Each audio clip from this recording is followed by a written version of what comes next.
Mare? O pare, tanghaling tapat palakad-lakad ka. Pwede ba kitang maistorbo saglit? Ano ba yun pare? Halika, pasok ka. Inutusan ako ni kumare mo, Mare. May fill upan kasi nag-apply siya ng loan. Ngayon, panay English yung fill upan. Alam mo naman kami, hindi kami nakapagtapos ng elementarya, kaya nilapitan kita, Mare. Sige pare, kuha ka ng upuan. Tignan ko nga pare, kunin mo yung upuan. Ay, madali lang to pare. Sige, kunin mo yan. Ikaw lang magsulat at pangit yung penmanship ko. Sige, Mare. O sige, tanungin mo na ako pare. Mare, region. Region, yan yung tinatanong kung Catholic ba kayo, o born again, o iglesia. Catholic, Mare. O, isulat mo dyan.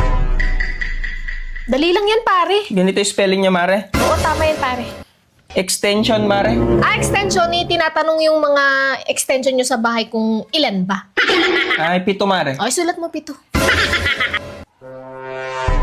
Street, Mare. Street, tinatanong kung street ba yung buhok ni Mare o kulot. Ay, kulot, Mare. Ay, lagay mo kulot. Dependence, Mare. Dependence. Ay, hindi. Skip mo na yan, pare, kasi depende sa'yo kung sasagutan mo, kaya dependence. Ay. Tin number, Mare. Tin number, isulat mo 11. 11? Oo, kasi ang susunod sa tin, 11. Ganun. Tin 11. Citizenship, Mare. Citizenship, senior.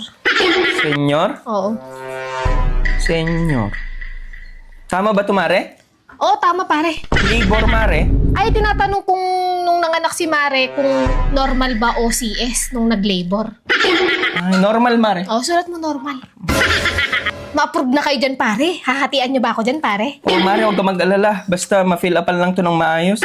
Zip code, Mare. Ayan yung sa pinagtatrabahoan ni Mare kung ilan ba ang sip-sip na katrabaho niya, kaya sip code. 4 sila, Mare. Ay, sulat mo 4. Mga sip-sip kasi sila.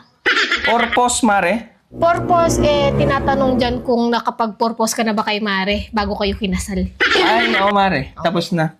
Yes ka mo na lang. Yung sex, Mare. Ay, tinatanong kung kailan ang huling sex nyo ni Mare. Kagabi, Mare. Ay, sulat mo last night. Last night. Yun lang naman, Mare. Uy, lang pala pare. Sigurado ma-approve yan, pare. Sige, Mare. Salamat, ha? Pare, yung hati ko dyan ha, pag Oo, na-approve yung loan nyo ha. Oo, wag ka mag-alala. Salamat, Mare. Sige pare, walang anuman. English major.